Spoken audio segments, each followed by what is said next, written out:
Boa noite, meus irmãos, que a paz seja convosco. Sejam bem-vindos a mais uma pregação aqui no canal Viver é Cristo. Hoje teremos aqui por tema Chamados à Misericórdia, Parábola do Bom Samaritano, Lucas 10, do versículo 25 ao versículo 37. Hoje, abordaremos aqui um pouco sobre a parábola do Bom Samaritano, embora a gente saiba que a parábola do Bom Samaritano envolve ali a agirmos com misericórdia, com bondade. A partir desse estudo, a gente vai levar mais para o meio espiritual, trazendo comparações ali, né? Bem interessantes sobre essa parábola, né? Ali analisando segundo o contexto bíblico, né? Tirando ali coisas que a gente acaba ali não percebendo quando a gente faz uma leitura assim muito rápida, né? Quando a gente não para analisar. Peço já de antemão que os irmãos possam vir a deixar o like, também deixar o vosso comentário, pois certamente ajudará na divulgação dessa pregação e assim mais pessoas podem ser tocadas por meio do Evangelho do Reino. Antes de começarmos aqui com o estudo, fazer uma leitura rápida aqui de Lucas 10, do 25 ao 37, né? É bem curto e diz assim, a partir do 25. Certa ocasião, um perito na lei levantou-se para pôr Jesus à prova e lhe perguntou: Mestre, o que preciso fazer para herdar a vida eterna? O que está escrito na lei? Respondeu Jesus. Como você a lê? Ele respondeu: Ame o Senhor, o seu Deus, de todo o seu coração, de toda a sua alma, de todas as suas forças e de todo o seu entendimento, e ame o seu próximo como a si mesmo. Disse Jesus: Você respondeu corretamente. Faça isso e viverá. Mas ele, querendo justificar-se, perguntou a Jesus: E quem é meu próximo? Em resposta, disse Jesus: Um homem descia de Jerusalém para Jericó, quando caiu nas mãos de assaltantes. Estes lhe tiraram as roupas, espancaram-no e se foram, deixando-o quase morto. Aconteceu estar descendo pela mesma estrada um sacerdote. Quando viu o homem, passou pelo outro lado. Assim também, um levita, quando chegou ao lugar e o viu, passou pelo outro lado. Mas um samaritano, estando de viagem, chegou onde se encontrava o homem, e quando o viu, teve piedade dele. Aproximou-se, enfaixou-lhe as feridas, derramando nelas vinho e óleo, depois colocou-o sobre o seu próprio animal. Levou-o para uma hospedaria e cuidou dele. No dia seguinte, deu 2 denários ao hospedeiro e disse-lhe: Cuide dele. Quando voltar, lhe pagarei todas as despesas que você tiver. Qual desses três você acha que foi o próximo do homem que Qual desses três você acha que foi o próximo do homem que caiu nas mãos dos assaltantes? Aquele que teve misericórdia dele, respondeu o perito na lei. Jesus lhe disse: Vá e faça o mesmo. Então, amém. Essa é a passagem. Então, apostila aqui na tela. Vamos dar início. A parábola do bom samaritano, registrada em Lucas 10, do 25 ao 37, é uma das mais profundas lições de Jesus sobre o que significa amar o próximo e viver a fé de forma prática. O cenário começa com um especialista na lei se levantando para tentar Jesus com uma pergunta, tentando o pôr, à prova. Ele pergunta: Mestre, o que farei para herdar a vida eterna? Jesus, como sempre, responde com sabedoria, conduzindo o homem ao resumo dos mandamentos. Amarás ao Senhor teu Deus de todo o teu coração e ao teu próximo como a ti mesmo, como a gente sabe, né? Amar a Deus sobre todas as coisas, né? Ali obedecendo, né, aos seus mandamentos. Isso a gente vai ver com o decorrer do estudo, né? Que o próprio Novo Testamento confirma isso, né? Que ao obedecermos o mandamento, né? Ali, o cumprimento da lei, a gente demonstra esse amor. Ou seja, quando cumprimos do primeiro mandamento ao quarto mandamento, demonstramos o nosso amor para com o nosso Deus e ao nosso próximo como né, como a nós mesmos. Isso quando a gente obedece do quinto ao décimo, né? Dessa forma a gente expressa esse amor. Ainda assim, né, tentando se justificar, o homem pergunta: e quem é meu próximo? Então, ele faz essa pergunta para ele. Jesus então narra uma parábola que muda completamente a maneira como aquele homem e todos nós somos chamados a enxergar o outro. Um viajante é atacado por ladrões e deixado à beira da morte. É, um sacerdote passa, vê o homem e segue adiante. Em seguida, um levita faz o mesmo. Ambos representam figuras religiosas, supostamente piedosas, mas que não demonstram misericórdia. Então surge um samaritano, alguém que, segundo a cultura da época, seria considerado inimigo dos judeus. E é ele quem se compadece, se aproxima, trata das feridas e cuida do ferido com generosidade. A gente sabe ali que os judeus, eles tinham essa intriga, né, entre eles e os samaritanos, né? Eles consideravam os samaritanos um povo impuro, né? Devido, no momento, né, ali, após o exílio, né, de Israel, o rei, ali, o assírio, né, colocou ali povos, né, misturados ali da Babilônia, de várias regiões, na verdade, né? E colocou tudo naquela região. E aí, o povo judeu, né, e esses povos acabaram se misturando. Com isso, né, eles acabaram misturando a cultura, ou seja, né, no caso ali, a crença, né, a gente pode dizer, eles misturaram, né, a crença do nosso único Deus com os seus deuses pagãos, acabando misturando, né, as práticas e adorando ao único Deus, mas também a esses deuses, né. E como eles vieram dessa linhagem, dessa origem, né, os judeus acabavam ali os considerando como impuros, né, não como uma nação ali, né, digna ali, de estar obedecendo. Por isso que eles têm até essa intriga, né? Jesus, ele não usou o samaritano por acaso, né? Foi para realmente mostrar isso. Ele termina, né? Jesus termina com uma pergunta direta: qual desses três te parece que foi o próximo daquele que caiu nas mãos dos salteadores? O doutor da lei responde: o que usou de misericórdia para com ele. Ao que Jesus conclui: vai e faze da mesma maneira. Então, bem interessante, né? Esse ensino que Jesus traz para nós, né, da misericórdia. Devemos agir da mesma forma. Essa parábola ela vai além de uma história moral, ela nos confronta. Mostra que a verdadeira fé não é definida por títulos religiosos ou conhecimento teológico, mas pela disposição de amar com atitudes concretas. A misericórdia aqui não é opcional, é o sinal visível de alguém que conhece e anda com Deus. Somos desafiados a não sermos apenas ouvintes da palavra, mas praticantes, a não nos desviarmos diante do sofrimento, mas a nos aproximarmos, mesmo que isso nos custe tempo, recursos ou conforto. Nesse estudo, veremos mais de perto o contexto, os personagens, as lições espirituais dessa parábola. A gente vai fazer ali comparações, né? Bem interessantes. Ali, né, ao fazer esse estudo aqui, né, ali, eu, né, ali, achei bem interessante essa questão, né? do, das comparações ali que acabou sendo trazidas ali, né? Percebi que ao ler ali, né, o samaritano, ele tem uma certa figura, né, ali a gente vê de Jesus, né?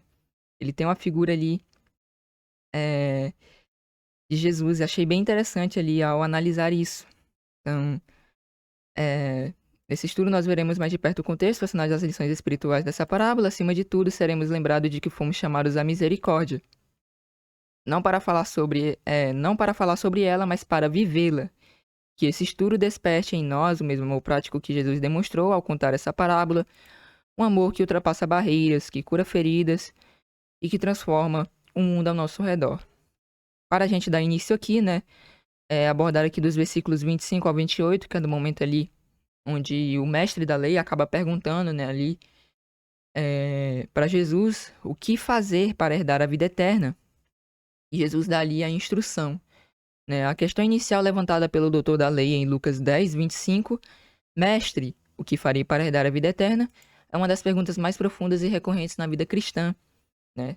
Inclusive no estudo passado, né, a gente viu ali com o carcereiro, né, em Atos 16, o carcereiro em Filipos, ele mesmo também fez essa pergunta, né? Fez para Paulo ali, né? O que devo fazer para ser salvo? Paulo responde, né? Então, é uma pergunta que realmente ecoa, né? E é muito recorrente na vida cristã, principalmente daqueles que são novatos, né? Ela reflete o desejo de encontrar um caminho para a salvação, algo que todos buscam, mas muitas vezes de maneiras diferentes. Então, eu achei bem interessante aqui abordar, né, um pouco aqui sobre os mandamentos, né? Abordar um pouco sobre essa questão aqui do resumo, né, de forma que é mais corrida, que há alguns, né, que dizem que os mandamentos foram abolidos, né, que não estão mais em vigência, né, mas Jesus aqui, ele nos traz, né, a ordem para obedecermos aos mandamentos, fora que o Novo Testamento em si, né, todo ele, né, nos ensina ali. Embora eu não vá abordar, né, porque se eu abordar ali as passagens de Paulo, né, tentar explicar ali o que Paulo fala ali, ponto a ponto, aí já vai ter que levantar outro estudo, né, então, só mostrando aqui, né, o que Jesus acaba nos ensinando. A salvação é pela graça, mas a obediência é necessária. Jesus começa a responder destacando a importância de amar a Deus e ao próximo, apontando para os mandamentos que guiam uma vida em conformidade com a vontade de Deus. Isso a gente vê lá em Lucas 10, 27. A salvação ela não pode ser conquistada por obras, mas é uma dádiva de Deus, como vemos em Efésios 2, do versículo 8 ao 9. Porque pela graça sois salvos por meio da fé. Isto não vem de nós, é dom de Deus, não de obras para que ninguém se glorie. Então a salvação é um dom gratuito que Deus nos dá para que a gente não venha se gloriar. Tipo, eu obedeço todos os mandamentos, eu faço isso, faço aquilo. Não por obras, mas é algo ali que Deus nos dá, né, de graça. Para que a gente não venha se gloriar, ele se achar, né, por obtermos ali a salvação por meio das nossas obras. Não. A salvação, né, vem através da graça por meio da fé. Aqui vemos que a salvação é, sem dúvida, um presente imerecido de Deus, oferecido gratuitamente através da fé em Jesus Cristo. Porém, essa graça não nos isenta da responsabilidade de viver de acordo com os mandamentos de Deus. Em Romanos 6, 23, o apóstolo Paulo deixa claro que, embora a salvação seja pela graça, a desobediência leva à morte espiritual. Então, porque o salário é Romanos 6, 23, porque o salário do pecado é a morte, mas o dom gratuito de Deus é a vida eterna em Cristo Jesus, nosso Senhor. A gente não deve viver pecando, né? Certamente, se vivermos pecando, nós obteremos, né, o salário do pecado, que é a morte. Mas caso vivamos ali nos santificando, né, obedecendo a Deus, claro que a gente tem os nossos erros, a gente acaba falhando, né, mas pedimos perdão e nos arrependermos, né, por meio do dom gratuito que é a vida eterna, né, ali. Deus ali nos concede, né, a vida eterna através desse dom gratuito que é a vida eterna em nosso Senhor, né, o Jesus Cristo. Então, essa graça acaba não nos isentando, né, disso. Inclusive, né, é um alerta de fato, né, há pessoas que dizem que vivem na era da graça, que vivem naquilo, né, por causa disso não precisa obedecer aos mandamentos, mas a gente vê isso em Judas, né, Judas, capítulo 1, versículo 4, ele traz essa exortação, né, porque se introduziram furtivamente alguns dos quais já antes estavam escritos para esse mesmo juízo, homens ímpios que convertem em dissolução a graça do nosso Deus e negam a Deus, o único dominador, né, e o nosso Senhor ali, Jesus Cristo, né. E é interessante, né, eles acabam transformando em dissolução a graça do nosso Deus, né, acabam, tipo, utilizando da graça do nosso Deus como um passaporte para pecar, né. Então, não é dessa forma, né. E isso aqui é basicamente uma profecia, né, que acaba aqui trazendo, no livro de Judas, não Iscariotes, né. Mas bem interessante esse ponto aqui, levantarmos esse ponto. A salvação ela não pode ser reduzida a uma simples aceitação intelectual ou formal de Cristo, mas requer que vivamos de acordo com os seus ensinamentos. A obediência aos mandamentos de Deus, portanto, não é um meio de alcançar a salvação, mas uma resposta é, a obediência, né, aos mandamentos, portanto, não é um meio de alcançar a salvação, mas uma resposta ao que já fomos graciosamente dados. Então, isso é bem interessante levantar, né? A gente acaba ali por não obedecer os mandamentos para ser salvo, mas a gente obedece os mandamentos porque nós já somos salvos, né? Não é por meio da obediência aos mandamentos que a gente vai obter ali a salvação. Mas se nós permanecermos no pecado, a gente só vai herdar ali, né, o salário do pecado, que é a morte. Então a gente não deve estar vivendo pecando. A gente não deve viver ali pecando, desobedecendo ao nosso Deus. A obediência é uma evidência da nossa salvação e da transformação interior que Cristo opera em nós, né? Então, bem interessante aqui. A obediência aos mandamentos, a fé que não anula a lei, mas cumpre. A relação entre fé e obediência aos mandamentos é uma verdade profunda e central em toda a Escritura. Embora a salvação seja pela graça, a obediência à lei né?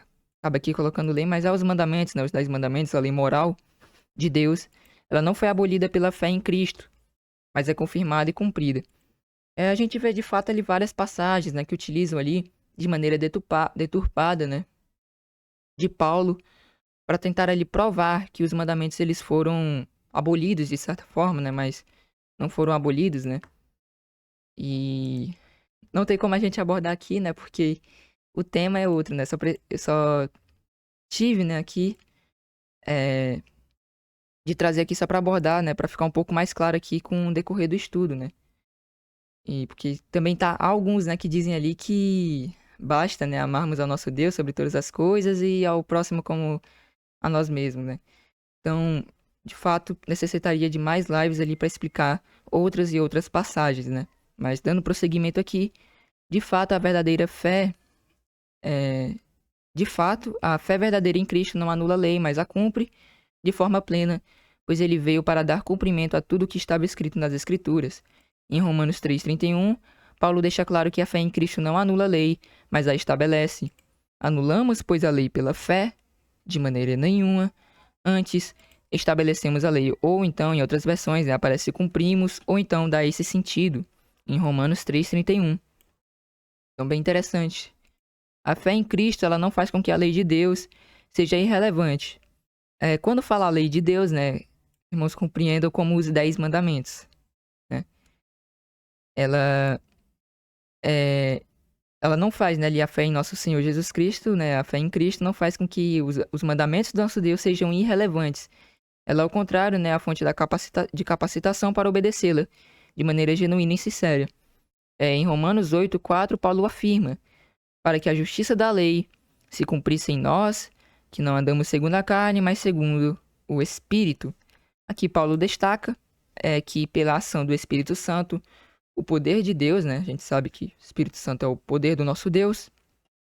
Nós somos capacitados a viver de acordo com a lei, né? Mas de maneira plena, né? E transformadora, sem as limitações da carne. Ou seja, isso não acaba não nos isentando, né? Em certos momentos a gente acaba ali desobedecendo os mandamentos do nosso Deus, né? Isso é algo muito difícil, já é algo ali do ser humano de fato, mas isso não serve ali de desculpa para nós estarmos ali desobedecendo. Temos que estar ali tendo, né, demonstrando esforço para obedecer aos mandamentos e certamente Deus nos auxiliará e nos ajudará. Outro ponto aqui que é para levantar aqui sobre os mandamentos, né? Jesus ele disse: "Me amares, obedecerás aos meus mandamentos." No Evangelho de João, Jesus deixa um princípio claro em relação à obediência aos seus mandamentos. Se me amais, guardareis os meus mandamentos. Isso a gente encontra em João 14, do versículo 15. Jesus ele não apresenta a obediência como algo imposto ou legalista, né? Mas como uma expressão do amor genuíno por ele, né? Que temos ali por ele. Quando amamos a Cristo, não vemos os mandamentos como uma carga, mas como diretrizes para viver uma vida de plenitude e harmonia com Deus. É tipo, basicamente, ali o que a gente tem ali, por exemplo, a lei brasileira, né? A gente obedece, porque certamente se a gente desobedecer a lei brasileira, a gente vai ser punido por aquilo. Então é da mesma forma que a lei do nosso Deus, né? Os mandamentos. A gente obedece para também não ser punido, né? Pelos pecados, né? Porque certamente ali a desobediência, né, dos mandamentos do nosso Deus é pecado, né? E se não nos arrependermos, se não buscarmos viver de maneira santa, claro que não tem como ser 100%, mas tem como ali a gente buscar ali, né? Evitar ali errar. Isso é certo, né? A gente vê vários exemplos ali, né, de pessoas, né, que erraram na Bíblia. A gente pode ver os apóstolos, né? Vários apóstolos erraram, mas eles sempre buscavam ali, né, viver de maneira plena, né, em santidade. Pode citar Paulo também, né? E vários outros apóstolos, até mesmo ali servos de Deus. Então, todos eles buscavam viver em obediência a Deus, né? Dessa forma, a gente segue ali em santidade. Certamente dessa forma, no fim, né? Por meio ali da graça do nosso Deus, alcançaremos a vida eterna. A verdadeira fé em Cristo é inseparável da obediência. Pois se o amamos, nossa vida reflete a vontade dele. Eu achei bem interessante aqui, Romanos 13, dos versículos 8 ao 10, né, que aborda basicamente isso aqui que eu estou tentando trazer aqui, né, sobre os mandamentos, né. Paulo, ele diz assim: não devam nada a ninguém, a não ser o amor de uns pelos outros, pois aquele que ama o seu próximo tem cumprido a lei. Aí olha que interessante. Pois esses mandamentos, não adulterarás, não matarás, não furtarás, não cobiçarás, e qualquer outro mandamento, todos se resumem nesse preceito. Ame seu próximo como a si mesmo. Então, se eu amo meu próximo como a mim mesmo, logo eu não adultero, logo, né, eu não mato, né, eu não assassino, logo eu não furto, e entre outras ali, né, entre outras coisas. Então, por isso que se resume, né, por isso que basicamente ali, né, Jesus ele cita, né, amarás ali, né, o teu Deus, né, sobre todas as coisas, e ao teu próximo como a ti mesmo. E nisso se resume, né? Se a gente ama o nosso Deus sobre todas as coisas, logo a gente vai obedecer aos mandamentos, né? O primeiro mandamento, o segundo mandamento, terceiro mandamento, quarto mandamento, né? Não terás outros deuses além de mim, não farás para ti imagem de escultura, né? Adorarás, não tomarás o nome do teu Deus em vão, guardarás o dia do sábado, né? E os outros mandamentos, a gente sabe que do quinto ao sexto, né? A gente expressa ali o amor ao nosso próximo. Então, o amor, ele não pratica o mal contra o próximo. Portanto, o amor, ele é o cumprimento da lei. Então, quando a gente tem o amor, logo a gente cumpre. Também vemos, né, esse mesmo ensino em 1 João 5,3, onde João, ele nos apresenta no que consiste o amor a Deus. Ó, isso aqui é bem claro. Porque este é o amor de Deus. E guardemos os seus mandamentos, e os seus mandamentos não são pesados. Ó, tá bem claro aqui, né? Então, João deixou bem claro aqui que esse é o amor ao nosso Deus, né? Que guardemos os seus mandamentos e os seus mandamentos não são pesados, né? Bem interessante. Jesus ele também reforça que não há separação entre amar a Deus e obedecer aos seus mandamentos. Ele afirma em João 15:10: Se guardares os meus mandamentos, permanecereis no meu amor, assim como eu tenho guardado os mandamentos de meu Pai e permaneço no seu amor. Aqui vemos que a obediência aos mandamentos não é uma mera formalidade, mas uma maneira de permanecer no amor de Deus e viver de acordo com a sua vontade. Então aqui foi bem claro, né? Analisando aqui, a gente vê que só bastava isso aqui mesmo para a gente falar ali, né? Dar ali como introdução ao que Jesus cita, né? Ali, a obediência, né? A amar o nosso Deus sobre todas as coisas e ao nosso próximo como a nós mesmos. Então bastava isso, né? E a gente podia dar prosseguimento, né? Mas, abordando aqui mais alguns pontos, o amor a Deus e ao próximo nos evangelhos, Jesus, ele resume a lei e os profetas em dois mandamentos fundamentais: amar a Deus sobre todas as coisas e amar ao próximo como a si mesmo. Isso não significa que os outros mandamentos sejam desnecessários ou anulados, mas que esses dois princípios são a essência de toda a lei. Eles são alicerces de todos os mandamentos de Deus e a base para uma vida reta e de obediência.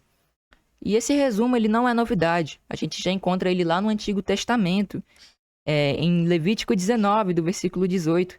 Nós já encontramos o mandamento de amarás o teu próximo como a ti mesmo.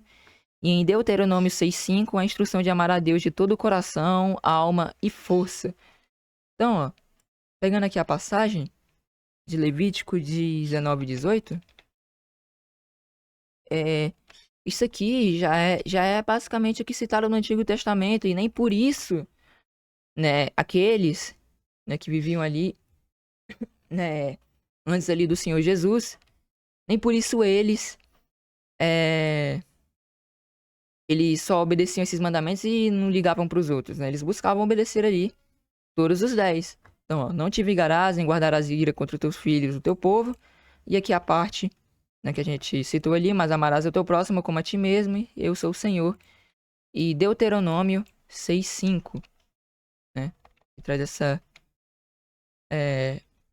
questão de amarmos ao nosso Deus, né, sobre todas as coisas. Amarás, pois, o Senhor teu Deus de todo o teu coração, de toda a tua alma e de todas as tuas forças.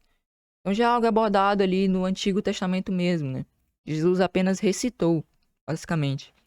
Esses mandamentos expressam a base de um relacionamento verdadeiro com Deus e deve refletir em nosso relacionamento com o próximo.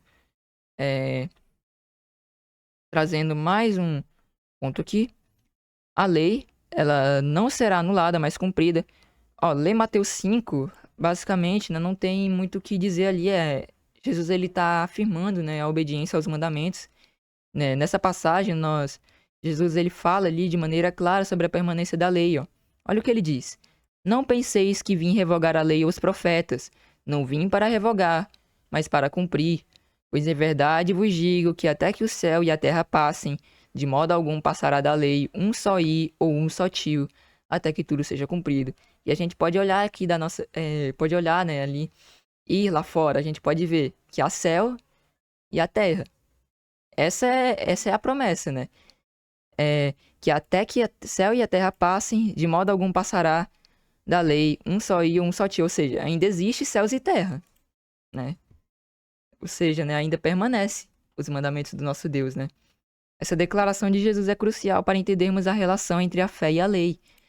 Jesus afirma que a lei de Deus permanece vigente e até mesmo os menores detalhes da lei, como o i ou o tio, são de importância eterna, né? Esses detalhes da lei são de importância eterna. Isso reflete a permanência da vontade de Deus, que, através de Cristo, encontra sua plenitude e cumprimento. E nesse mesmo capítulo, Jesus nos exorta sobre o ensino da obediência aos mandamentos, dizendo... Então, basicamente, Mateus 5, que ele vai só citar ali, né? Ele vai recitar os mandamentos e vai aperfeiçoar. A gente encontra assim no versículo 19. Qualquer, pois, que violar um desses mandamentos, por menor que seja, e assim ensinar aos homens, será chamado o menor no reino dos céus. Aquele, porém, que os cumprir e ensinar será chamado grande no reino dos céus. No reino do nosso Deus, né? Então tá bem claro aqui, né? Qualquer um, pois, que violar esses mandamentos, por menor que seja, e ensinar os homens será chamado menor no reino ali do nosso Deus, né? Mas aquele que cumprir e ensinar será chamado grande. Então, bem claro aqui, né? Não é necessário que a gente venha realmente se aprofundar nessas passagens, porque tá bem claro, tá bem literal aqui mesmo, né? E ele continua citando os mandamentos e os aperfeiçoando, né? Porque a gente vê ali que os povos, não os povos, né? Mas os judeus, eles acabavam por ter ali interpretações, né? Meio vagas ali dos mandamentos, né? Que eles falavam, né? Amarás o teu próximo e odiarás o teu inimigo. Não é dessa forma, né? O mandamento é amarás o teu próximo como a ti mesmo, né? Não existe isso lá, não cita lá, né, que amarás o teu próximo e odiarás o teu inimigo. E Jesus aqui nesse mesmo capítulo, ele traz esse aperfeiçoamento, né? Desse mandamento. Mas ele vai recitando aqui, ó. Ouvistes o que foi dito aos antigos, não cometerás adultério. Eu, porém, vos digo que qualquer que atentar numa mulher para cobiçar, já em seu coração cometeu adultério com ela. Ou seja, antes era ensinado ali, né, que o adultério em si, ele era só ali no ato mesmo, né, do adultério. Mas a gente já vê aqui Jesus aperfeiçoando, né, dando sentido maior ali para os mandamentos, né. Agora, já não basta ser o ato, basta você cobiçar uma mulher, né, e em seu coração você já comete adultério.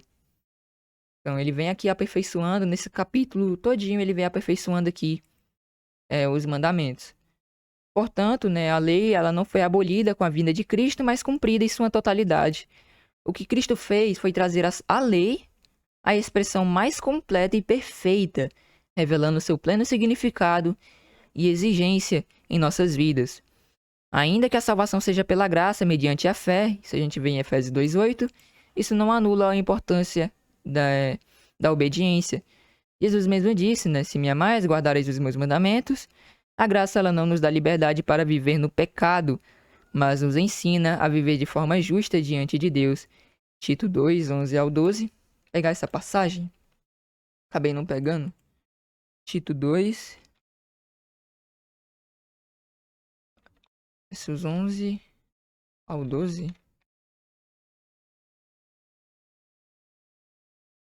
Porque a graça salvadora de Deus se há manifestado a todos os homens, ensinando-nos que, renunciando à impiedade e às concupiscências mundanas, vivamos nesse século, é, vivamos nesse presente século sóbria e justa e piamente. Ou seja, viver de maneira justa ali, de maneira realmente ali, né, sóbria, sendo piedoso, né?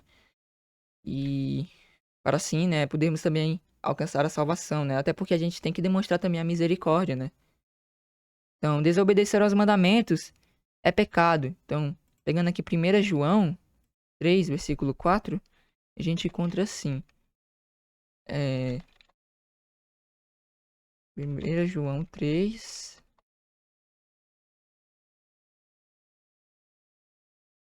A gente encontra assim. Qualquer que pratica o pecado também transgride a lei, porque o pecado é a transgressão da lei. Logo, né, os mandamentos, mais uma vez aqui é confirmado, os mandamentos estão em vigência. E o salário do pecado é a morte, como a gente já viu, né? Então, não devemos permanecer no pecado, né? Há também uma passagem bem interessante, né? Que o servo de Deus, ele não vive pecando. Então, é...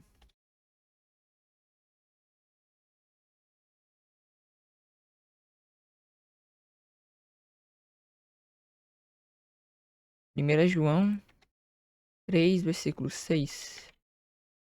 Parece que é isso. 1 João 3, 6. Ó. Todo aquele que permanece nele não vive pecando. Toda pessoa que continua no pecado não o viu, nem tampouco o conheceu. Então, a gente não deve permanecer na desobediência, mas buscarmos viver uma vida de santidade, né? Portanto, se não houver arrependimento e conversão, a graça será rejeitada na prática.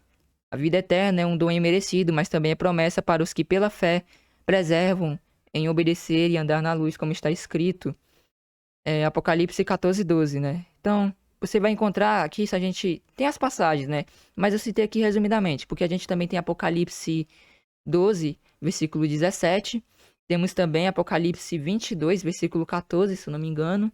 E eu acho que são só essas passagens do Apocalipse que cita, né? Aqui está a perseverança dos santos, os que guardam os mandamentos de Deus e a fé em Jesus.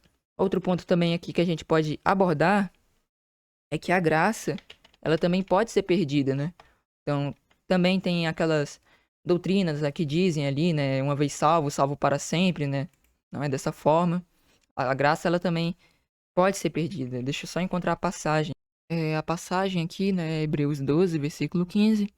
Que aborda essa questão, né, para que a gente não venha se privar ou cair da graça, né, do nosso Deus, ó, tendo cuidado que ninguém se prive da graça do nosso Deus, e de que nenhuma raiz de amargura brotando vos perturbe, e por elas muitos se contaminarem, ou seja, né, temos que ter o cuidado para não nos privarmos ali da graça do nosso Deus, né, e também através da desobediência a gente acaba ali se privando, né, a graça ela traz salvação, mas a desobediência, o pecado, ela traz morte, né, então a gente deve buscar viver em obediência, né? Claro que não tem como a gente ser ali 100% no sentido de realmente ser ali 100% até porque a gente já errou, né? Mas tem como a gente buscar ali obedecer os mandamentos de maneira, né? Ali, é, da forma ali que nos foi ensinado, né? Então, dei somente essa breve introdução aqui, só para ficar um pouco mais claro, né? Com o decorrer ali do estudo, né? Jesus, ele nos exorta isso aqui, mas agora a gente vai dar aqui início, né, com a parábola do bom samaritano. Então, Lucas 10, do 29 ao 37. Após Jesus confirmar que a vida eterna está ligada ao amor, a Deus e ao próximo, o doutor da lei, querendo justificar-se, pergunta: E quem é o meu próximo? Isso a gente encontra lá em Lucas 10, 29. Essa pergunta revela não apenas uma dúvida, mas uma tentativa de limitar o alcance do mandamento. Em vez de se preocupar em amar com sinceridade, ele procurava uma definição que o isentasse de amar certo tipo de pessoas. Então, mais uma vez aqui, né, Mateus 5, do 43 ao 44. Ouvistes o que foi dito, amarás o teu próximo, né? Então, isso aqui é Jesus ali trazendo a verdadeira interpretação ali do amarás o teu próximo, né, como a ti mesmo. Então, a gente encontra assim: ouvistes o que foi dito, amarás o teu próximo e odiarás o teu inimigo. E aí Jesus ele traz ali, né, o significado correto ali desse mandamento, né? Eu, porém, vos digo, amai os vossos inimigos, bendizei os que vos maldizem, fazei o bem aos que vos odeiam, e orai pelos que vos maltratam e vos perseguem, para que sejais filhos do vosso Pai que estás nos céus.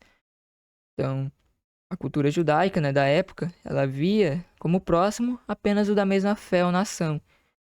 Samaritanos, gentios, publicanos e pecadores não eram considerados dignos de compaixão. Eram que eles ali tentavam ali, né? Era o que eles acreditavam, assim, por si só, né? Mas, de fato, né, a gente não deve ali co-participar dos pecados dessas pessoas, né? Que vivem ali de maneira ímpia. Mas a gente sempre tem que buscar ser o próximo, né? Primeiro, claro, né? A palavra de Deus deixa isso bem claro, né? Primeiro os da fé, depois, né? As pessoas ali que não são. Mas a gente sempre tem que estar ali demonstrando, né? Esse amor, essa compaixão para com os outros. A pergunta do doutor da lei, portanto, carrega um espírito de seletividade. A gente vê, né? Ele estava querendo ali ser seletivo, né? Quem é meu próximo? Era o que ele estava querendo ali expressar, né? Pra tentar dizer ali, né? Se tinha um grupo certo ali específico pra ser o próximo dele, né? E a parábola ensina que a gente não deve pensar assim, dessa forma. A gente encontra Jesus ao contar a parábola do bom samaritano.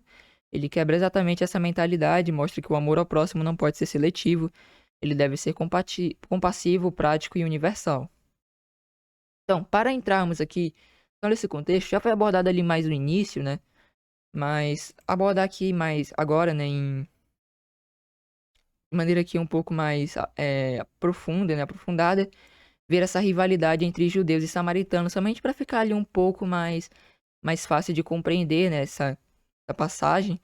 Porque Jesus ele não utilizou o samaritano por coincidência, né, ali por sorte, ou porque ele realmente ali quis usar, né? Não, tinha um significado por trás. Era isso que ele estava querendo expressar, né? Porque os judeus eles viam os samaritanos como povos ali impuros, né? Para entender o melhor impacto da parábola do bom samaritano, é importante conhecer o contexto da rivalidade entre judeus e samaritanos. Essa tensão tinha raízes profundas na história de Israel. Após a divisão do reino de Israel, o reino do norte, o reino do sul, né? Depois ali do pecado de Salomão, e aí seu filho reina, né? Só que ele toma ali, é, ele toma conselhos errados, né? E acaba dando essa divisão, né? O reino do norte, cuja capital é Samaria, daqui vem os samaritanos, foi conquistado pelos assírios por volta do ano de 722 a.C. Como era a prática dos assírios, eles deportaram parte da população israelita e trouxeram outros povos estrangeiros para habitar a terra. Isso aqui a gente encontra na Bíblia, lá em 2 Reis, do versículo 17 ao 34. Então, só abrindo aqui, 2 Reis, 17 ao 34. Então, abrindo aqui, 34. Até o dia de hoje, fazem segundo os primeiros costumes, não temem o Senhor, nem fazem segundo os seus estatutos, segundo a sua ordenança, segundo a lei, segundo a lei dos mandamentos que o Senhor ordenou aos filhos de Jacó, a quem deu. Ah, perdão, não é o 34, é o 24, por isso que eu achei estranho. Aqui, é esse versículo aqui mesmo.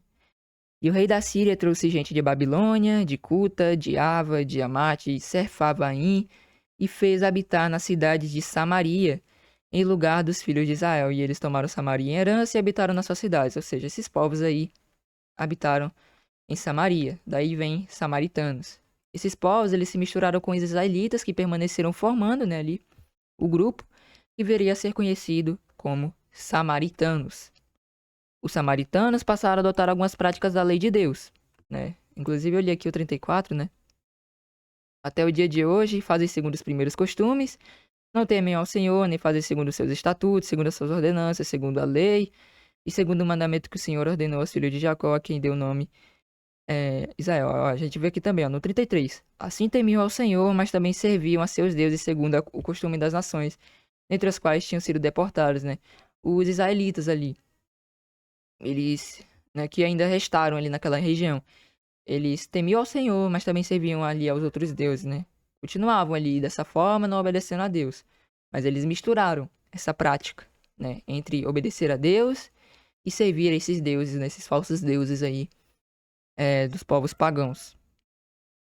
Dando prosseguimento aqui, né? Os samaritanos eles passaram a adotar algumas práticas da lei de Deus, mas também misturaram elementos pagãos, criando um culto sincrético. Eles aceitavam apenas o Pentateuco, os 5 primeiros livros de Moisés, e construíram um templo rival no Monte Gerizim, recusando o templo de Jerusalém. Isso gerou desprezo e rejeição por parte dos judeus, que os viam como um povo impuro e herege. Segundo 6:17 do 33, como a gente leu ali, né? Eles temiam ao Senhor, mas serviam também a esses deuses pagãos, segundo o costume das nações entre as quais tinham sido transportados. Essa inimizade perdurou por séculos, por isso o fato de Jesus usar um samaritano como exemplo de verdadeira misericórdia causa tanto impacto. Ele quebra o preconceito, né? O preconceito ali que os judeus acabavam tendo, né? Claro que de fato não tem como a gente ver como algo legal, né? Um povo ali misturar as práticas, né? A obediência ao nosso Deus, mas também misturar ali práticas com deuses pagãos, né? Mas agora o problema era eles, basicamente, né? Ali considerar como um povo imundo, impuro, né? Eles não gostavam, né? Dos samaritanos. Aí Jesus, por meio dessa parábola, ele ensina que o amor, né? Ao próximo transcende barreiras culturais, religiosas e históricas. Ou seja, independente ali da forma, né? Independente da pessoa, a gente deve ser e buscar sempre ser misericordioso, né? E também chamar, né, para conhecer o evangelho também é um exemplo, né? A gente também está sendo ali misericordioso, compartilhar a palavra, né, o que a gente aprendeu e assim podemos trazer pessoas também para o conhecimento, né, do evangelho. Então, essa é a rivalidade entre os judeus e samaritanos que quando a gente compreende ali a gente vê que Jesus ele não utilizou os samaritanos por acaso. Então, dando prosseguimento, Lucas 10:30, né? Agora que a gente vai examinar aqui, né? Verso a verso. A gente vai abordar aqui verso a verso, somente os últimos versículos que eu juntei, né? Na verdade, juntei ali. E a gente vai abordar ali a passagem ali em si, né? Do 30 ao 37. Em resposta, disse Jesus, um homem descia de Jerusalém para Jericó, quando caiu nas mãos dos assaltantes. Estes lhe tiraram as roupas, espancaram-no e se foram, deixando-o quase morto. Então, a partir da examinação dessa parábola, a gente vai levar mais para o lado simbólico, tentando ali comparar, né, dizer quem poderia ser esse homem.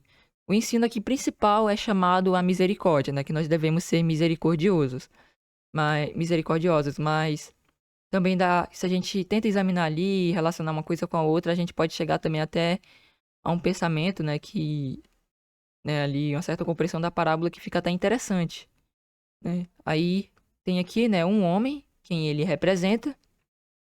Jesus não dá o nome, origem nem nacionalidade ao homem, e isso é proposital. Ele representa qualquer ser humano, qualquer pessoa.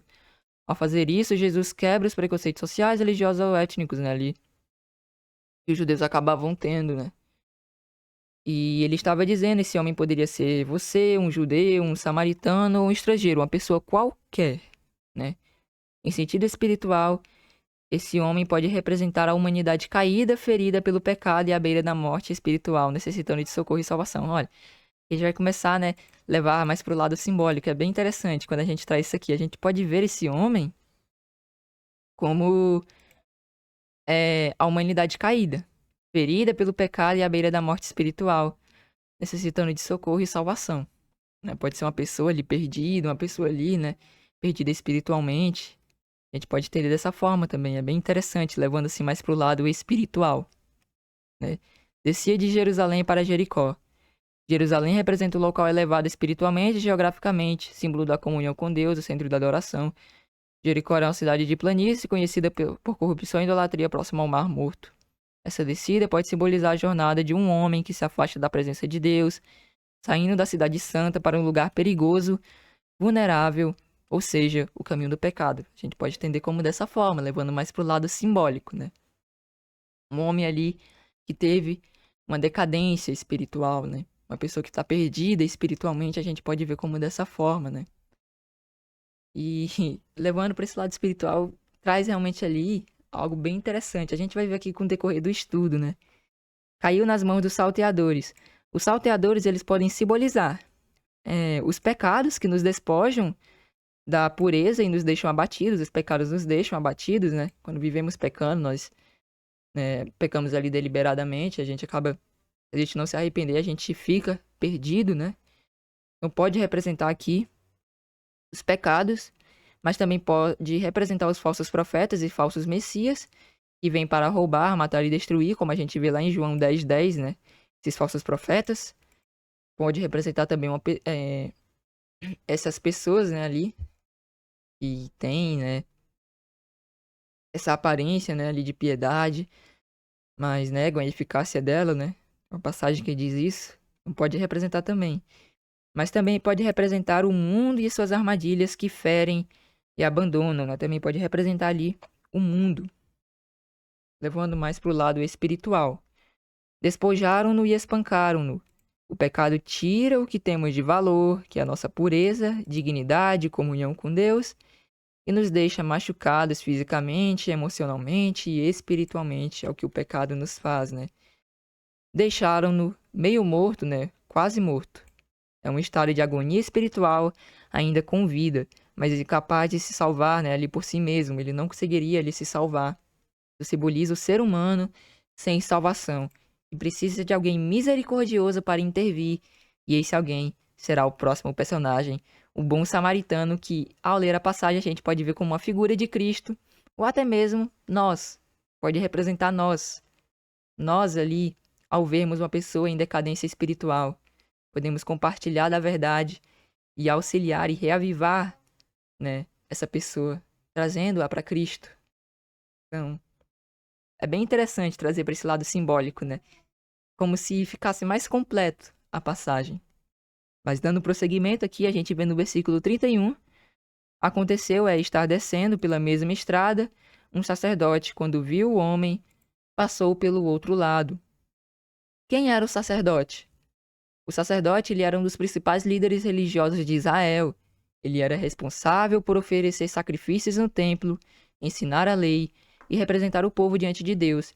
Era, portanto, alguém com grande conhecimento das Escrituras e que deveria agir com misericórdia e justiça. A gente vê que o sacerdote, alguém ali, né, que representava o povo diante de Deus, ele não foi ali e ajudou aquele pobre homem, né?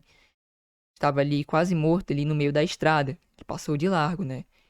Agora, o que significa ele, né, ver e passar de largo, né? O que significa ele olhar ali e passar longe.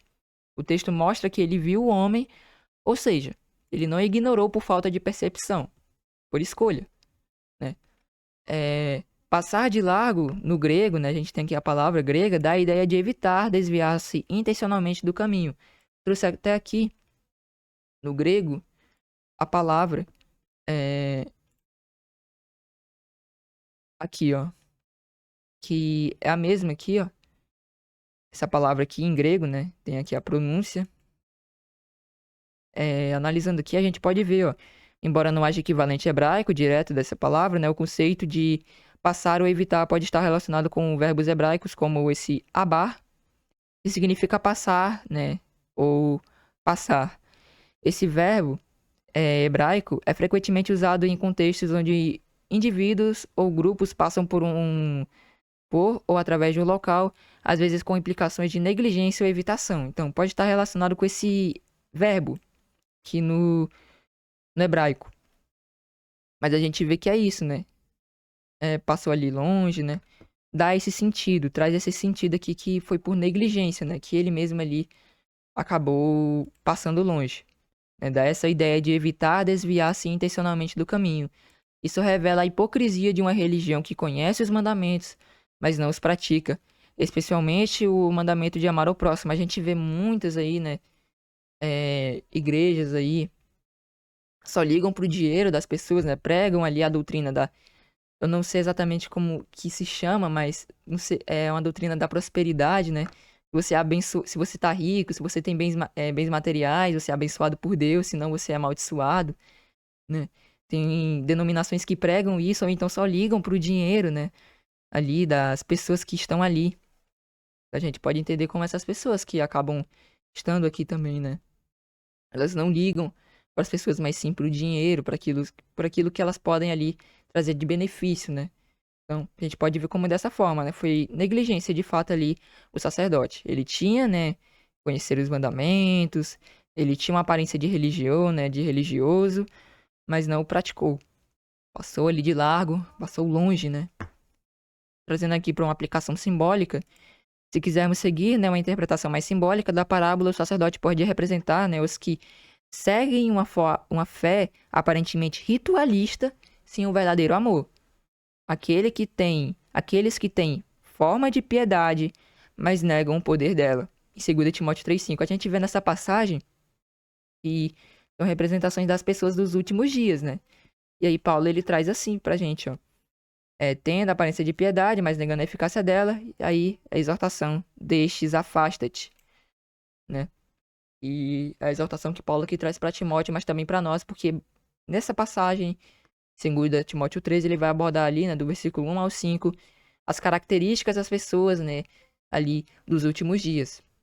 Que de fato é uma decadência, né, é realmente algo muito ruim, né?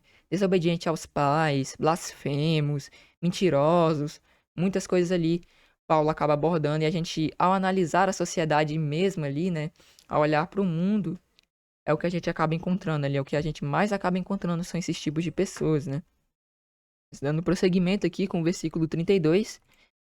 E assim também o levita, quando chegou ao lugar e o viu, passou pelo outro lado. Quem era o levita? Os levitas eram assistentes dos sacerdotes, encarregados dos serviços do templo, incluindo o ensino da lei, cânticos, guarda e ordem do templo. Embora não oferecessem sacrifícios como os sacerdotes, também eram reconhecidos como homens consagrados ao serviço de Deus. Então, também representa essas pessoas com certa religiosidade, né? Mas passou longe. O levita também viu e passou de largo. É o que a gente encontra aqui novamente, né? O texto ele mostra que o levita chegou mais perto, né? Diferente do sacerdote que apenas passava. Mesmo assim, ao ver o homem, escolheu se afastar. Essa atitude aponta para uma religiosidade fria e indiferente. Enxerga o sofrimento, mas não se compadece. Trazendo para uma aplicação aqui prática, a presença, né, de um levita reforça que o problema não estava em falta de instrução religiosa, ou seja, instrução ali religiosa, os mandamentos, o que foi ensinado ali não faltava, mas o que faltava era o amor e a compaixão. Jesus está mostrando que o conhecimento da lei não vale se não for acompanhado de misericórdia, ou seja, não adianta a gente obedecer aos mandamentos, mas não tiver o amor, né? Paulo mesmo ali, ele traz ali, né? Bem importante também essa passagem, ó.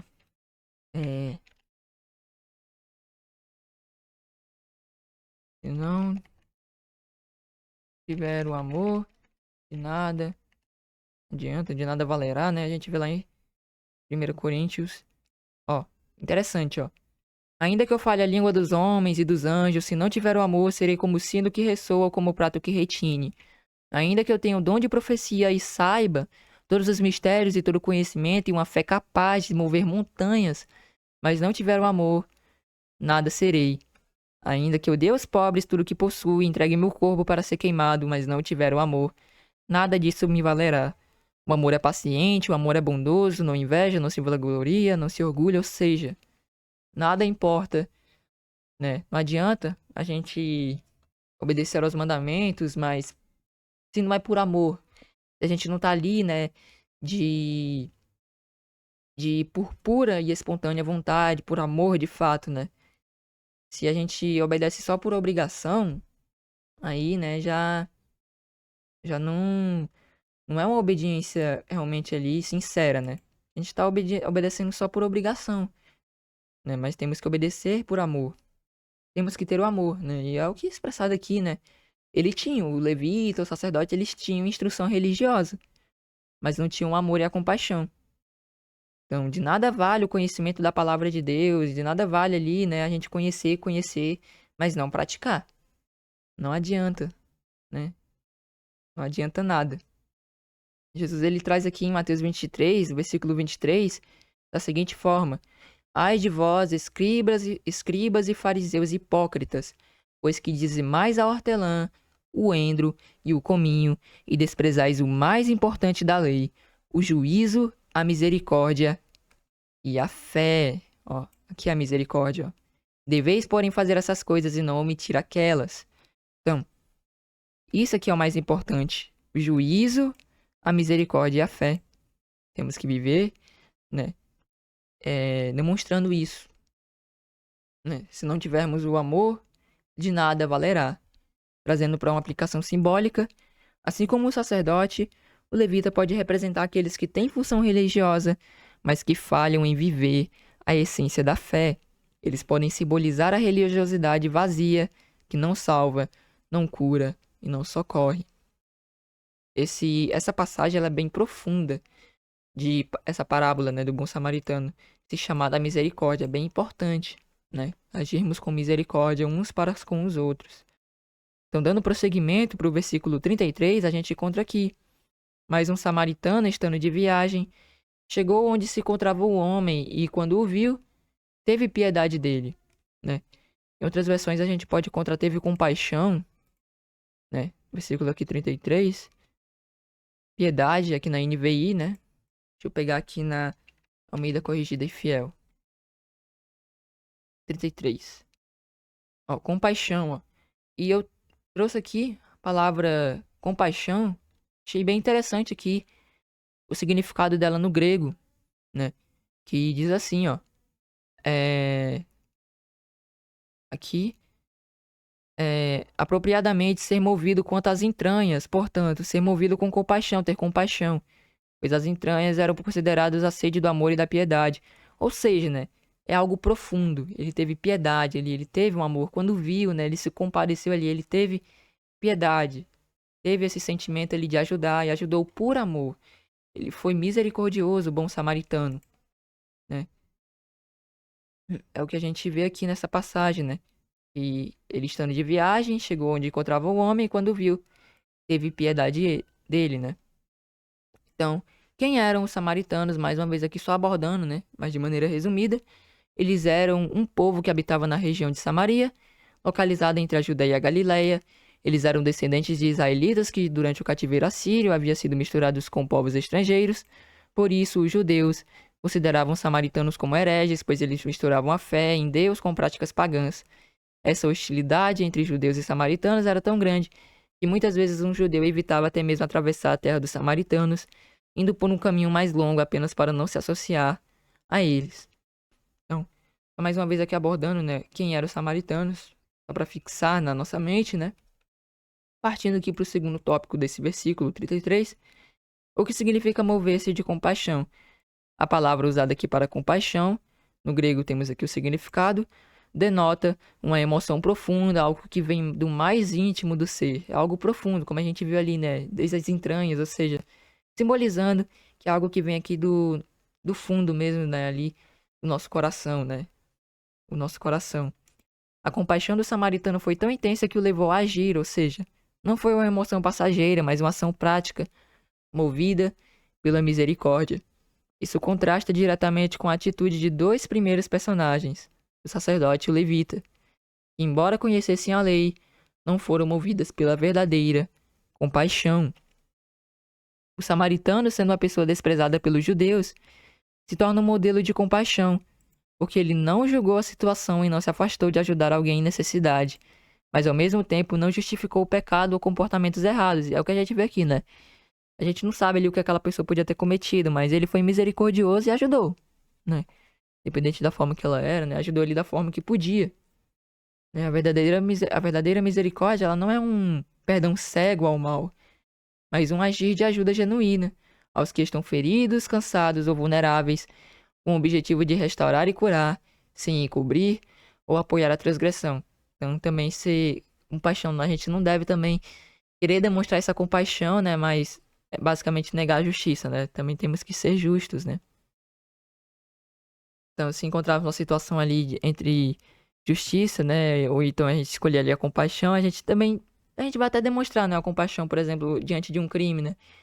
Independente da forma que for, né? Ali, mesmo que seja um pouco difícil, né? A gente tem que realmente levar de forma justa, né? Se uma pessoa comete um crime, a gente tem que ali, se nos perguntarem, né? Se ali buscarem provar algo com a gente tem que ser ali também verdadeiro, né? E justo. Certamente esse também é um chamado, né? Para nós sermos justos. Então, a gente também não deve ali encobrir ou apoiar a transgressão. Ser aqui misericordioso é no sentido de fato de ajudar, de auxiliar, né? Aqueles que estão precisando realmente de ajuda, né?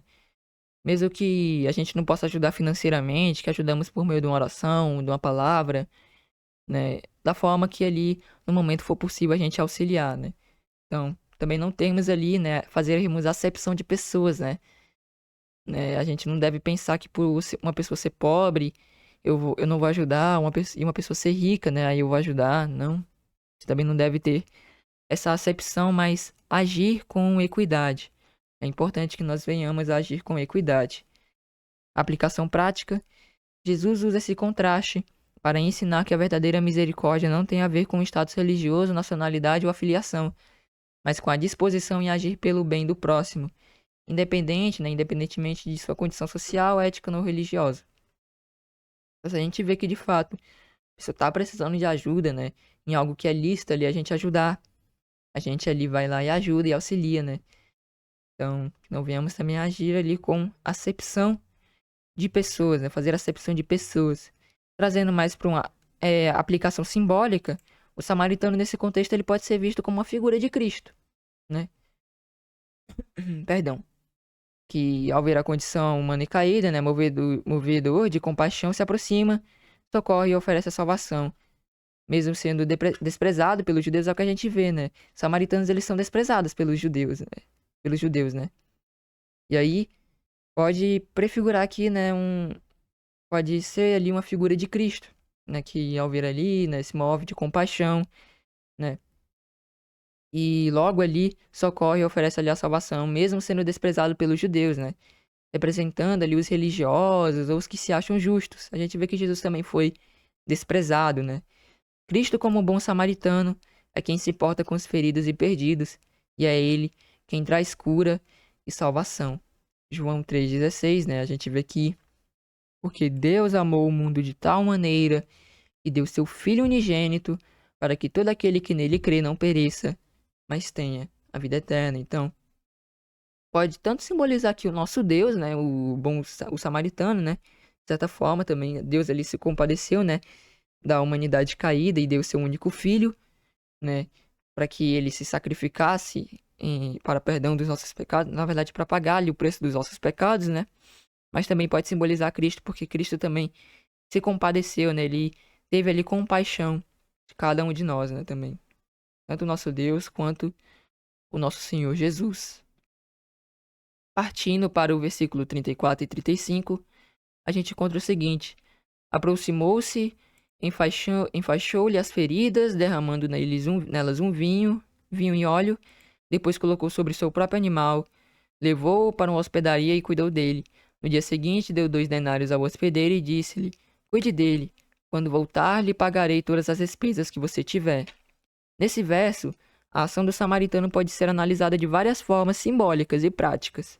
O samaritano demonstra a verdadeira misericórdia e compaixão, não só a socorrer ao homem, mas ao investir tempo e recurso para cuidar dele.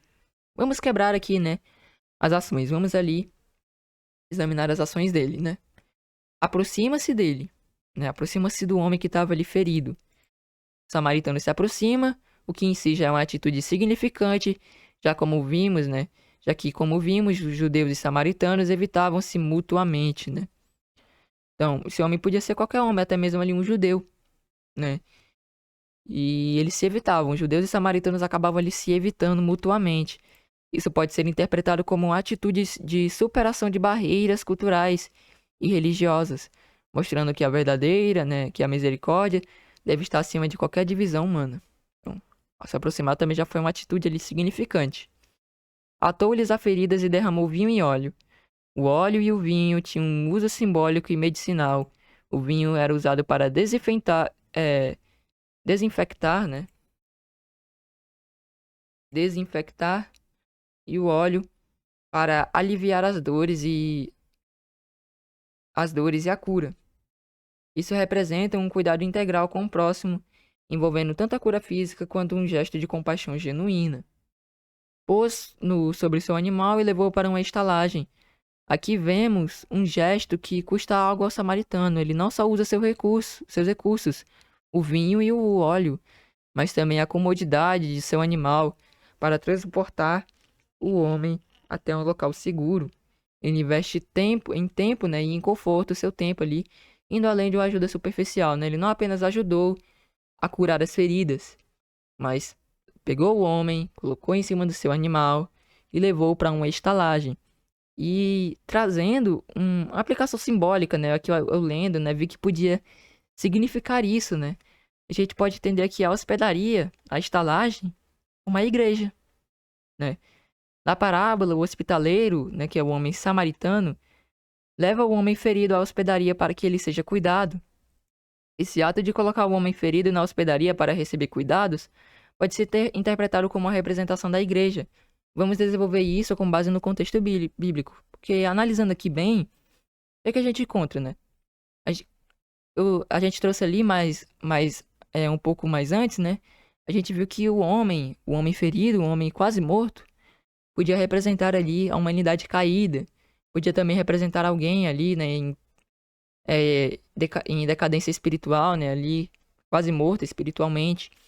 E a gente vê aqui que ele cura, né, ali cura, ou seja, pode ser o perdão, né, e aí, porque também os pecados, eles são comparados a feridas, né, e dessa forma ele foi tipo que perdoado, né, perdoado ali, né, quando ele foi curado.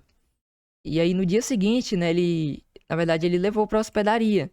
Aí, o que é que ocorre, né? Quando a gente tem os nossos pecados perdoados, a gente sai dessa decadência espiritual, a gente é levado para a igreja, que é o corpo de Cristo. E aí o que ele aborda aqui, né? No dia seguinte, ele deu 2 denários ao hospedareiro e disse-lhe, cuide dele, né? Por isso que a gente pode entender aqui como a igreja, né? A igreja é onde nós somos ali cuidado, né? Nós cuidamos um dos outros. E ele promete, quando voltar, lhe pagarei todas as despesas que você tiver. E é por isso, né, que eu lendo aqui, vi que o samaritano ele podia simbolizar Cristo, porque Jesus ele prometeu voltar, né? E a gente pode entender isso aqui como a salvação e a recompensa da qual a gente irá receber, né? Então, eu, pelo menos assim, olha, analisando dessa forma, achei bem interessante, né? E podia ali se encaixar como uma interpretação dessa passagem. Mas desenvolvendo aqui com base no contexto bíblico, o lugar de cuidado e restauração. A igreja é o lugar espiritual onde os crentes são cuidados, assim como a hospedaria se tornou um local de recuperação para o homem ferido. A igreja é o lugar onde os pecadores encontram cura, ensino e apoio espiritual. Na igreja, somos acolhidos, restaurados e alimentados espiritualmente. A gente sabe que igreja não é templo, mas sim, né? Nós aqui, nós quando estamos em comunhão, né? Uma pessoa em si, ela é templo, né, ali do Espírito Santo, ou seja, o poder do nosso Deus, né? Também do nosso Deus. Nós somos ali templo. Mas uma pessoa só, ela não é templo, né? Mas a partir de 2 ou 3, né? Que aí ela já é igreja, né? Até porque igreja, o significado, né? É comunhão ali entre pessoas, né? E Isaías 61, do versículo 1 ao 3, descreve, né, o ministério de Cristo como lugar de cura e restauração. Trazendo aqui essa abordagem, né? A gente vê aqui, o Espírito do Soberano Senhor está sobre mim. Então uma passagem, um capítulo messiânico, né? O Espírito do Soberano Senhor está sobre mim, porque o Senhor ungiu-me para levar as boas notícias aos pobres, enviou-me para cuidar dos que estão com o coração quebrantado, anunciar a liberdade aos cativos e libertação das trevas aos prisioneiros, para proclamar o ano da bondade do Senhor e o dia da vingança do nosso Deus, para consolar todos os que andam tristes e dar a todos os que choram em Sião uma bela coroa em vez de cinzas, o óleo de alegria em vez de em vez de pranto, e um manto de louvor em vez de espírito deprimido. Eles serão chamados carvalhos de justiça, plantio do Senhor, para a manifestação da sua glória. Então, a gente pode entender que isso pode simbolizar, sim, a igreja, né? A gente vê aqui, né? Também, a ação de Cristo na igreja. O samaritano, né? E não representando, né? Ele pode simbolizar ali, né? Pode ali, né? A gente levando para esse entendimento, né? Representando a Cristo. Leva o homem à hospedaria e promete voltar para pagar todas as despesas. Cristo estabeleceu a igreja como lugar onde os seus seguidores seriam cuidados e nutridos até a sua volta. Assim, a igreja é como a hospedaria, o local onde somos colocados, sendo restaurados e cuidados até o retorno dele. Então, a gente vê ali, né, que ele prometeu voltar ali e pagar, né, tudo que tinha ali para pagar de despesas daquele homem, né. E a mesma forma, o nosso Senhor Jesus Cristo, ele prometeu à igreja, né. Ele mesmo, o anjo ali, né, ao Jesus subir, ele fala, né? Pergunta ali para os apóstolos por que que eles olham para o céu, né? Jesus ali, que da mesma forma foi elevado ao céu, voltará da mesma forma, né? Sobre o Monte das Oliveiras. Então, Cristo ali prometeu voltar da mesma forma. Então, por isso que é interessante, né? Trazer aqui para esse significado, né? Que pode abordar a Cristo, né? Pode abordar o nosso Senhor Jesus Cristo, né? E partindo aqui para o terceiro ponto, a igreja como refúgio espiritual. Assim como a hospedaria é um refúgio temporário para o homem ferido, a igreja é o refúgio espiritual para aqueles que, feridos pelo pecado, buscam uma cura, perdão e restauração.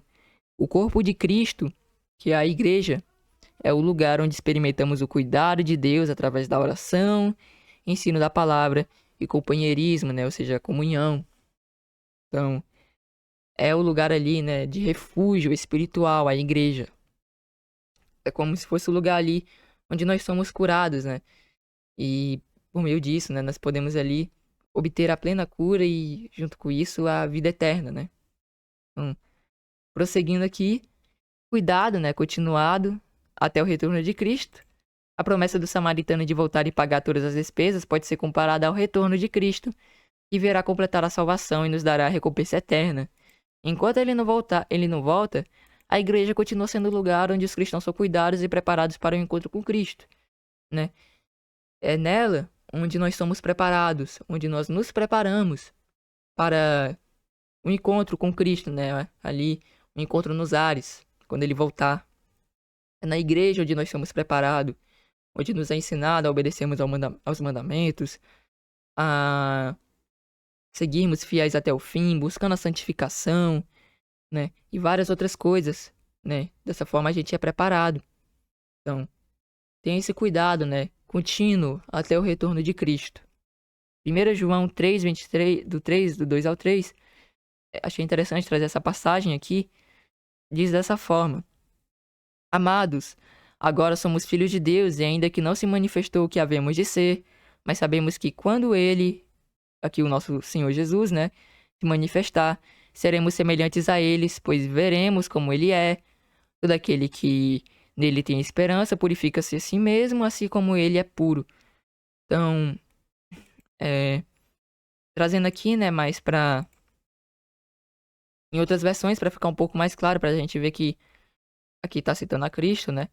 Aqui de novo, amados, já sois filhos de Deus, mas ele ainda não nos mostrou o que seremos quando Cristo vier. Sabemos, porém, que seremos semelhantes a ele, pois o veremos como ele realmente é. E todos que têm essa esperança se manterão puros como ele é puro. A gente sabe que Jesus, ele, né, foi gerado ali, né, no ventre de Maria, sem pecado, homem perfeito, né? Senhor Jesus, ali, né, homem. Mais uma vez aqui, né, e só abordando aqui as versões, né? Essa primeira aqui, citação, é a NVI, que foi citado. Essa segunda já é a NVT, né? E trazendo aqui uma versão, né?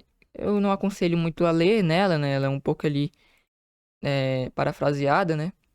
É melhor ou ler no NVI ou no NVT, ou então bíblias mais assim, formais, né? Que traz ali mais as palavras, né? Mais ou menos de acordo ali, mais próximo ao original, né? Que são a Almeida, Corrigida Fiel, a King James 1611. Essas são mais interessantes, mas aqui achei interessante trazer essa versão, que isso deixa bem claro, né? Meus amigos, agora nós somos filhos de Deus, mas ainda não sabemos o que vamos ser, porém sabemos isso. Quando Cristo aparecer, ficaremos parecidos com Ele, pois o veremos como Ele realmente é. E todo aquele que tem essa esperança em Cristo purifica-se a si mesmo, assim como Cristo é puro. Então aqui fica bem claro, né, que está falando aqui, a partir dessa parte aqui, do Senhor Jesus, né? Quando Ele se manifestar. E isso reflete o papel da igreja como a hospedaria, um lugar onde os crentes são purificados, cuidados e preparados para a volta de Cristo. Partindo agora, né, aqui para os últimos versículos, né? Eu acabei juntando. Na verdade, eu até juntei aqui, né, mais dois aqui, foi 34 e 35. Mas juntando aqui, mais uma vez aqui, né, os últimos. Foi ali a pergunta de Jesus e a resposta do homem, né? E assim também, Jesus, ele nos ensina, né? A pergunta de Jesus, só relendo aqui, né? qual desses três você acha que foi o próximo do homem que caiu nas mãos dos assaltantes? E ele responde: aquele que teve misericórdia dele, respondeu o perito na lei. Jesus lhe disse: vai e faça o mesmo. A pergunta de Jesus inverte a lógica. Jesus, com sabedoria, muda a perspectiva da pergunta original no versículo 29. Quem é de... né? A pergunta é: quem é o meu próximo? E aí Jesus pergunta para ele: quem foi o próximo? O Jesus demonstrando essa misericórdia, né? Isso mostra que o próximo não é apenas alguém que identificamos, mas alguém que nós escolhemos ser. Ou seja, o foco não está em quem merece o nosso amor, mas em quem nós decidimos amar. A verdadeira espiritualidade não está apenas no conhecimento da palavra, mas em vivê-las com ações concretas de amor. Olha o que a gente encontra aqui em 1 João 3, versículo 18. Filhinhos, não amemos de palavra nem de boca, mas em ação e em verdade. Trazendo uma aplicação prática, o nosso próximo pode ser qualquer pessoa que precise de misericórdia, mesmo que seja diferente de nós em crença, cultura, raça ou posição social, né? A gente sabe ali, tem pessoas que acabam não acreditando no que a gente crê, mas é esse o chamado, né? É isso que a gente deve prosseguir, né? Não, assim, prosseguindo da forma, né? Fazer o id, né? Arrependei-vos, porque próximo, né? Ali está o reino, né? O reino do nosso Deus está próximo de vir, né? É isso que a gente deve fazer. Então, aqui a gente pode ver que simboliza, de certa forma, Cristo, né? E ali teve misericórdia, mas também pode simbolizar nós. Nós podemos ser o samaritano. E ao encontrarmos uma pessoa morta espiritualmente, a gente pode reavivá-la e assim trazê-la para a igreja, né? E demonstrar, de fato, essa misericórdia, independente da forma que é, né? O evangelho, ele não tem ali um público-alvo, ele não tem, de fato, né? É para aqueles que creem em Deus, né? Mas o evangelho a gente deve pregar a toda criatura, né? Jesus, ele não falou: pregue somente aqueles que creem em Deus. Preguem somente, né? Aqueles, os judeus. Preguem só os gentios. Não, é para todos, né? Ali, o evangelho, né? E a gente deve ali buscar compartilhar essa verdade, né? Que foi ali apresentada a cada um de nós. Em Tiago 2,13, a gente encontra uma exortação bem importante aqui. Porque será exercido juízo sem misericórdia sobre quem não foi misericordioso. A misericórdia triunfa sobre o juízo. Então temos que ser misericordioso. Mateus 22,39, amarás o teu próximo como a ti mesmo, né? Então, devemos amar ao nosso próximo como a nós mesmos, né? Mais uma vez ali abordando do 5º ao 10º mandamento, como a gente deve ali, é a maneira de expressar esse amor, né? Ao nosso próximo. Essa passagem que a gente já leu aqui, né? É com questão ao resumo dos mandamentos, né? E o cumprimento, né? O amor é o cumprimento da lei. Então, o intérprete, ele reconhece, né? Ou seja, o mestre ali da lei, né? O perito na lei reconhece ali a resposta certa. Note que o intérprete da lei, ele nem menciona o nome do samaritano, né? Não tem como a gente confirmar isso, mas talvez pode ser por orgulho ou preconceito, né? Ele apenas diz o que usou de misericórdia. Mesmo relutante, né? Ele admite que o verdadeiro próximo é aquele que age com compaixão. Então, não temos como confirmar, mas, né? Podia ter citado que era o samaritano. Talvez ele por orgulho, né? Então a gente não deve agir com... né? Isso pode ser qualquer pessoa, né? Não é só os judeus, né? A gente vê também várias pessoas ali que acabam tendo, né? Fazendo essa acepção de pessoas. A gente não deve agir dessa forma, mas, né? Sermos ali misericordiosos uns para com os outros, né? E não fazermos acepção de pessoas, mas tratarmos a cada um com equidade. E aí nós temos a ordem do Senhor Jesus. Vai e faze da mesma maneira. Jesus, ele encerra com a ordem prática e direta. Saber quem é o próximo não é o suficiente. É necessário agir como o bom samaritano. Esse faze da mesma maneira é um chamado para nós sermos imitadores de Cristo, vivendo o amor que ultrapassa barreiras. Trazendo para uma aplicação simbólica, o sacrifício de Jesus é o maior exemplo de misericórdia. Deus viu a humanidade caída, se moveu de compaixão, né? Enviou no sentido de... deu, né, ali ao seu filho nascer, né? Ali no ventre de Maria. Ele, nesse sentido que ele enviou, né? Ele deu seu filho. né, que sarou as nossas feridas e nos trouxe para o abrigo que é a igreja, prometendo voltar e recompensar. Então, esse pode ser o significado simbólico dessa passagem. Eu, examinando aqui, achei bem interessante, né, trazer esse significado simbólico aqui. Mas o principal ensino daqui é sermos misericordiosos, né? Assim como o nosso Deus é misericordioso, né? Deus ali, em uma multidão de pecados que nós temos, né? Vendo a humanidade caída, amou o mundo de tal maneira, deu seu único filho para aquele que nele crê não pereça, mas tenha a vida eterna. Temos que agir com esse tipo de misericórdia, né? Vermos a misericórdia do nosso Deus como um exemplo e assim buscarmos praticar. Então, Apocalipse 22:14, apenas finalizando. Bem-aventurados aqueles que guardam seus mandamentos, para que tenham direito à árvore da vida e possam entrar na cidade pelas portas. Então, irmãos, essa foi a mensagem que eu aqui quis trazer para os irmãos, né? Embora que a gente tenha abordado outros temas, né? A gente acredita que tenha sido um estudo meu um pouco completo, né? Essa pode ser ali uma interpretação, né, dessa passagem ali trazendo mais para o sentido simbólico do bom samaritano. Bem interessante, né? Se a gente faz uma leitura corrida, a gente não consegue perceber o quão profundo o significado que essa passagem ela pode trazer para cada um de nós, né? Então, entrando na conclusão, a parábola do bom samaritano nos ensina que a verdadeira fé não está apenas no conhecimento, mas na prática do amor. Jesus mostrou que o próximo não é definido por rótulos ou religiões, mas por atitudes e misericórdia. Então, esse é a definição ali do próximo, né? É aquele que age com misericórdia, não aquele que tem títulos, aquele que, né, tem ali esses rótulos, né, ou religiões, mas é aquele que pratica a misericórdia. Nós vimos que o homem caído pode representar a humanidade ferida pelo pecado e o samaritano, com sua compaixão e cuidado, aponta para Cristo, nosso Salvador, que nos encontrou quando estávamos perdidos, curou nossas feridas e nos colocou na hospedaria que é a igreja, lugar de cuidado e restauração. Ele prometeu voltar, e nós aguardamos esse retorno com esperança e obediência. A vida cristã é, portanto, um chamado ao arrependimento, à obediência e ao amor prático. Lembrando sempre que a salvação é pela graça, mas a fé verdadeira é viva e age pelo amor. E esse amor nós demonstramos através da obediência aos mandamentos do nosso Deus, né? Então, nós venhamos a ser, né, o samaritano. Assim como o samaritano pode simbolizar Cristo, né? Que nós venhamos a ter essa compaixão daqueles que estão em decadência espiritual, curarmos e ajudarmos e trazermos, né? Buscarmos trazer essas pessoas para a igreja, para que assim, né, nós possamos ali, né, para que assim, né, mais pessoas possam chegar ao conhecimento da verdade e assim receberem a vida eterna quando Jesus Cristo voltar, né?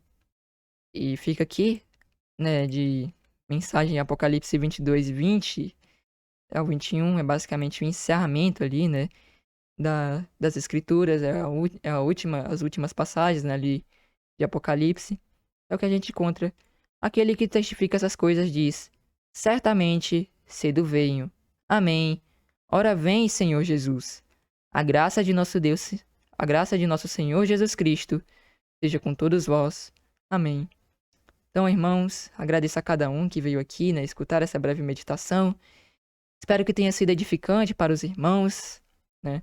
Se os irmãos tiverem alguma dúvida ou então olharem, ó, verem, né, que há algo assim que interessante de abordar ou então vir algum erro, né, podem comentar né, e dizer ali, certamente, né, ali acabarei lendo os comentários e também buscarei ali examinar, né, pois essa ali foi uma interpretação que eu acabei ali ao ler, né, achando um pouco interessante, mas eu não tenho assim como confirmar exatamente se essa seria uma interpretação ali simbólica, né, ali da parábola do bom samaritano, mas segundo o que a gente pode abordar ali, pode ser sim uma interpretação ali simbólica, né, do que essa parábola tem a nos apresentar. Então, agradeço já de antemão aos irmãos, né, que vieram aqui escutar essa breve meditação. Peço aos irmãos que os irmãos possam vir a deixar o like, deixar também o vosso comentário, pois certamente auxiliará na divulgação, né, do Evangelho, né, e também dessa pregação. E para aqueles que são novos, né, somente aqui recomendando mais uma vez, a Igreja de Deus, né, aqui, aqueles que querem conhecer, temos o discipulado, onde temos o ensino de toda essa doutrina, temos também os pontos de fé, né, que o site aqui é igrejadedeus.com.br, né, estará aí nos comentários, né, mas também na descrição. Então, que a paz seja convosco, assim eu finalizo, em nome do Senhor Jesus.